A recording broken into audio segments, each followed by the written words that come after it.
10 ऐसे नेता जिनकी तारीफ विपक्षी नेता भी कहते हैं। नंबर 10 चंद्रबाबू नायडू। ये इस लिस्ट में 10वें नंबर पर इसलिए हैं क्योंकि इनके नाम की तारीफ हुई जरूर, लेकिन इनका एक किरदार ऐसा है जो थोड़ा पेचीदा है। वो किरदार क्या है वो मैं अभी बताता हूँ। चंद्रबाबू नायडू तेलुगु देशम पार्टी, आंध्र प्रदेश के मुख्यमंत्री और एन.टी. रामाराव के दामाद। रुकिए, दामाद? हाँ, चंद्रबाबू नायडू ने एन.टी. रामाराव की बेटी भुवनेश्वरी से शादी की थी। वही एनटीआर जो तेलुगु फिल्मों के महानायक थे और जिन्होंने तेलुगु देशम पार्टी बनाई थी।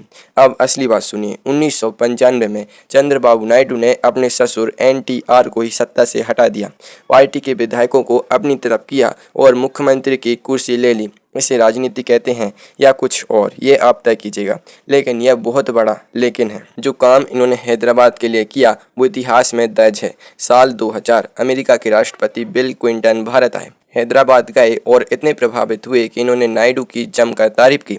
हाईटेक सिटी, साइबराबाद, आईटी कंपनियों की भरमार, यह सब 1990 के दशक में किसी ने नहीं सोचा था, नायडू ने किया। और सुनिए, 2004 में जब कांग्रेस ने आंध्र में सत्ता संभाली तो उन्होंने नायडू का बनाया हुआ आईटी ढांचा वैसे का वैसा रखा, बदला कुछ नहीं, क्योंकि बदलने की ज़रूरत ही नहीं थी। यही असली तारीफ है, जब दुश्मन भी आपका रास्ता बदले नहीं।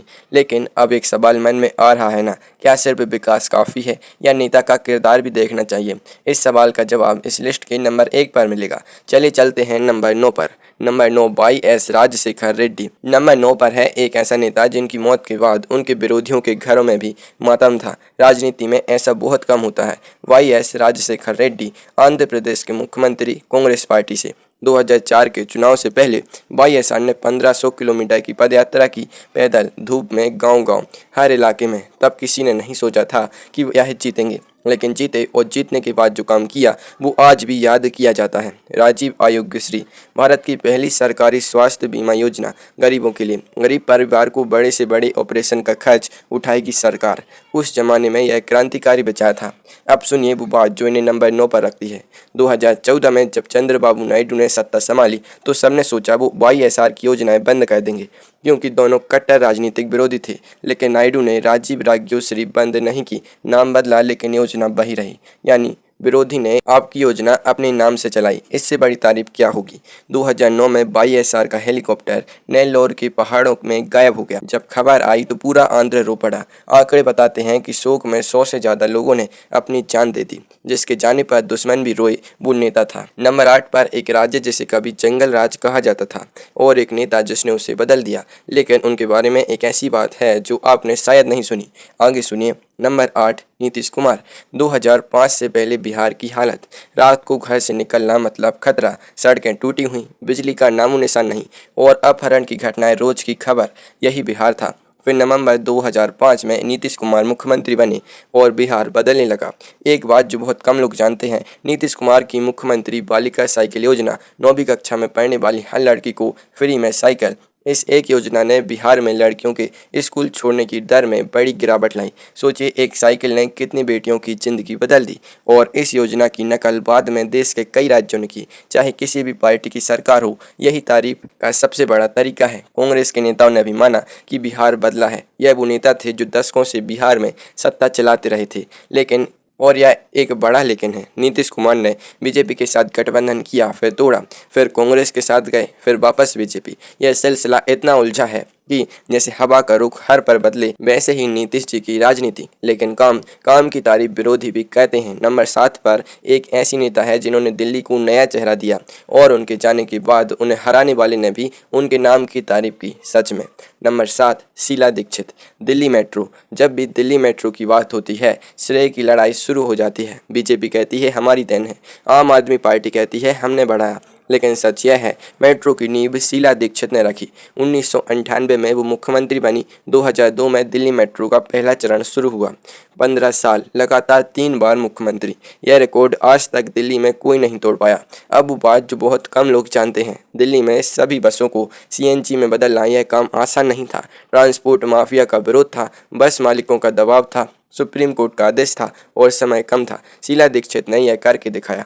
दुनिया का सबसे बड़ा सीएनजी बस नेटवर्क दिल्ली में। आज दिल्ली में जो थोड़ी बहुत साफ हवा बची है, उसका एक हिस्सा उनकी मेहनत का नतीजा है। और 2013 में जब अरविंद केजरीवाल ने उन्हें हराया तब भी उन्होंने सार्वजनिक रूप से कहा कि मेट्रो और सीएनजी का काम सराहनीय था।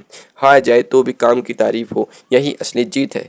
नंबर 6 पर एक ऐसे नेता हैं जो प्लास्टिक की थैली में टिफिन लेकर रक्षा मंत्रालय जाते थे और जिन्होंने बीमारी के बावजूद आखिरी दम तक काम किया। नंबर 6 मनोहर पर्रिकर आईआईटी बॉम्बे से पढ़े धातुकर्म अभियंत्रिकी और फिर राजनीति में आ गए। पर्रिकर भारत के पहले और अब तक के एकमात्र आईआईटी स्नातक मुख्यमंत्री थे। जब वो रक्षा मंत्री बने, लोगों ने देखा कि वो स्कूटर से दफ्तर आते हैं, कोई लाल बत्ती नहीं, कोई काफिला नहीं। एक बार वो एक साधारण ढाबे पर खाना खाते हुए मिले देश के रक्षा मंत्री। यह नाटक नहीं था, यह उनका असली स्वभाव था। 2018 में उन्हें अग्नाशय के कैंसर की बीमारी हुई, लेकिन काम नहीं छोड़ा। बीमारी में भी सरकारी फाइलें देखते रहे, बैठकों में जाते रहे। मार्च 2019 में गोवा की मुख्यमंत्री पद पर रहते हुए उनका निधन हुआ। कांग्रेस और आम आदमी पार्टी ने दोनों ने उनकी सादगी और ईमानदारी की खुलकर तारीफ की। जो इंसान मरते दम तक काम करे, उसकी नीयत पर शक कैसे हो। अब नंबर 5 पर एक ऐसे नेता हैं जिन्होंने भारत की सड़कों की तस्वीर बदल दी और उनके बारे में एक बात है जो उन्हें बाकी सबसे अलग बनाती है। नंबर 5 नितिन गडकरी। नितिन गडकरी की एक बहुत बड़ी खासियत है, वो अपनी ही पार्टी के खिलाफ भी बोलते हैं। जब देश में ईंधन के दाम बढ़े तो गडकरी ने खुलकर कहा कि सरकार को इस पर ध्यान देना चाहिए। यह उनकी ही सरकार थी। अब सोचिए, जो नेता अपनी ही सरकार को आईना दिखाए, उस पर विरोधी कैसे उंगली उठाएगा। यही वजह है कि कांग्रेस के नेताओं ने भी संसद में कहा गडकरी का काम देखना चाहिए। अब एक आंकड़ा सुनिए, 2013-14 में भारत में राष्ट्रीय राजमार्ग बनने की रफ्तार थी रोजाना लगभग 12 किलोमीटर। गडकरी के कार्यकाल में यह रफ्तार बढ़ते बढ़ते 37 किलोमीटर प्रतिदिन तक पहुंची, यानी लगभग 3 गुना। और इन आंकड़ों को विरोधी संसद में चुनौती नहीं दे सकते, क्योंकि सड़कें सामने थी। गडकरी ने एथेनॉल मिश्रण कार्यक्रम को भी आगे बढ़ाया। पेट्रोल में 20% एथेनॉल का लक्ष्य, इससे किसानों को फायदा हुआ। गन्ने से एथेनॉल बनता है। काम बोलता है, बशर्ते करने वाला सच में करे। नंबर 4 पर एक ऐसे नेता हैं जिनकी जिंदगी की कहानी किसी फिल्म से कम नहीं। एक शरणार्थी जो प्रधानमंत्री बना और जिसकी तारीफ मरने के बाद उसके सबसे बड़े विरोधी ने की। नंबर 4 मनमोहन सिंह। 1947 देश आज़ाद हो रहा था और पंजाब में एक परिवार था जो अपना घर छोड़कर भाग रहा था पाकिस्तान से भारत की तरफ। उस परिवार में एक बच्चा था, नाम था मनमोहन। शरणार्थी, बिना घर के, बिना सम्मान के। वही बच्चा आगे चलकर ऑक्सफोर्ड और कैम्ब्रिज में पढ़ा, भारतीय रिजर्व बैंक का गवर्नर बना, वित्त मंत्री बना और फिर 2 बार देश का प्रधानमंत्री। 1991 में जब वो वित्त मंत्री बने, तब भारत के पास इतना विदेशी मुद्रा भंडार बचा था कि सिर्फ 2 से 3 हफ्ते का आयात हो सकता था। देश का सोना विदेश में गिरवी रखना पड़ा था। देश कर्ज के दलदल में था। मनमोहन सिंह ने वो सुधार किए जो पहले कभी नहीं हुए थे। बाजार खोला, विदेशी निवेश को बुलाया, लाइसेंस राज खत्म किया और बीजेपी, जो कांग्रेस की सबसे बड़ी विरोधी है, उसने 1999 में सत्ता में आने के बाद उन्हीं सुधारों को जारी रखा, उन्हीं की नींव पर अपनी इमारत बनाई। दिसंबर 2024 में मनमोहन सिंह का निधन हुआ और प्रधानमंत्री मोदी जी ने कहा उनका योगदान स्वर्णिम अक्षरों में लिखा जाएगा। यह एक विरोधी की जुबान से निकले शब्द थे। सच्चे काम को इतिहास याद रखता है, चाहे वक्त गुजर जाए। नंबर 3 पर एक ऐसा नेता है जो इस पूरी लिस्ट में सबसे सादा और सबसे बड़ा है और उनकी एक ऐसी आदत है जो आज के ज़माने में असंभव लगती है। नंबर 3 लाल बहादुर शास्त्री। क्या आप जानते हैं कि लाल बहादुर शास्त्री के पिता उनकी 1.5 साल की उम्र में चल बसे थे। माँ ने अकेले पाला। गांव में तंगी में स्कूल जाने के लिए नाव नहीं मिलती थी, पैसे नहीं थे तो गंगा नदी तैर कर जाते थे। रोज सुबह तैर कर जाते, शाम को तैर कर वापस। वो बच्चा जो गंगा तैर कर पढ़ने जाता था, एक दिन देश का प्रधानमंत्री बना। लेकिन इससे भी बड़ी बात सुनिए, 1976 में एक बड़ी ट्रेन दुर्घटना हुई, सैकड़ों लोग मारे गए। उस वक्त शास्त्री जी रेल मंत्री थे। जांच में साफ पाया गया कि इस हादसे में उनकी कोई व्यक्तिगत गलती नहीं थी, फिर भी उन्होंने इस्तीफा दे दिया, नैतिक जिम्मेदारी लेते हुए, बिना किसी के कहे। आज की राजनीति में यह सुनकर हंसी आती है, लेकिन उस वक्त यह हुआ था, सच में हुआ था। 1965 का युद्ध, पाकिस्तान ने हमला किया। शास्त्री जी ने न सिर्फ सेना को आगे भेजा, बल्कि एक नारा दिया जो आज भी गूंजता है, जय जवान जय किसान। सैनिक और किसान दोनों को एक साथ सम्मान। किसी नेता ने पहले यह नहीं सोचा था। और जनवरी 1966 में ताशकंद में शांति समझौते के बाद उनका अचानक निधन हो गया। आज तक उनकी मौत का पूरा सच सामने नहीं आया। यह सवाल इतिहास के पन्नों में अब भी खुला है। नंबर 2 पर एक ऐसे नेता हैं जो 17 भाषा जानते थे, कवि थे, लेखक थे और जब पूरी दुनिया समझ रही थी कि इनका राजनीतिक जीवन खत्म हो गया, उसी रात सब बदल गया। सुनिए। Number 2 PB. नरसिम्हा राव। 17 भाषाएं, तेलुगु, हिंदी, उर्दू, संस्कृत, फारसी, अरबी, फ्रेंच, जर्मन, स्पेनिश, इतालवी और भी। एक इंसान 17 भाषाएं। वो कवि थे, उपन्यासकार थे, वकील थे, पत्रकार थे और नेता भी। लेकिन इनकी ज़िंदगी का सबसे चौंकाने वाला मोड़ सुनिए। 1991 में राजीव गांधी की हत्या से पहले नरसिम्हा राव राजनीति से संन्यास लेने की तैयारी कर रहे थे। हैदराबाद लौटने का मन बना लिया था। व्यावहारिक रूप से बोरिया बिस्तर बांध चुके थे।